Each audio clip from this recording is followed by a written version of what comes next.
हौसली सुंदर बेटिया पनाया माँ के गोदी।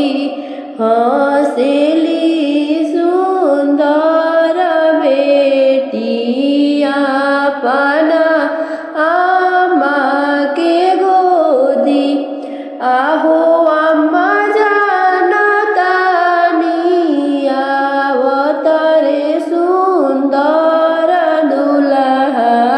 संग में सजन लगावा। आहो अम्मा जानतानी अवतारे सुंदर दुल्हा। संग में सजन लगावा। गहना ले आई है दुल्हा ले आई है दुल्हा। आहो अम्मा जानतानी सिंदूरा लगाई है दुल्हा। मंगिया सजाई है दुल्हा। आहो अम्मा जानतानी सिंदूरा लगाई है दुल्हा। मंगिया सजाई है दुल्हा।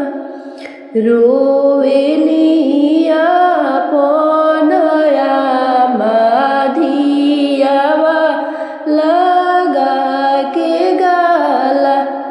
रोवेलिया पनया माधियावा लगा के गाला। अरे बेटी नाई खुजानत कैसन हवे सजन लोगवा। कैसन सुंदर दुल्हा। आहो बेटी नाई खुजानत कैसन हवन सजन लोगवा। कैसन सुंदर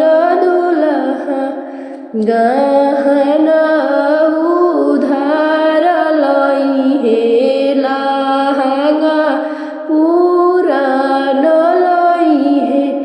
अरे बेटी मोंगिया में सिंदूरा चटक डाली है तो हके भोराइली है। गहना पीतल लाई है लहंगा फाटल लाई है। अरे बेटी मंगिया में सिंदूरा चटक डाली है डोलिया बैठाइली है। अरे बेटी पापा जी के नगर छोड़ाई दी है ससुर लियाई जोई है।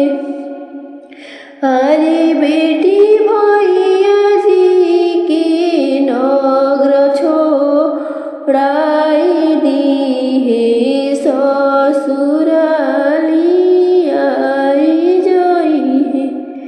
आहो बेटी मम्मी के गोदिया छोड़ाई दी है कोहबर बैठा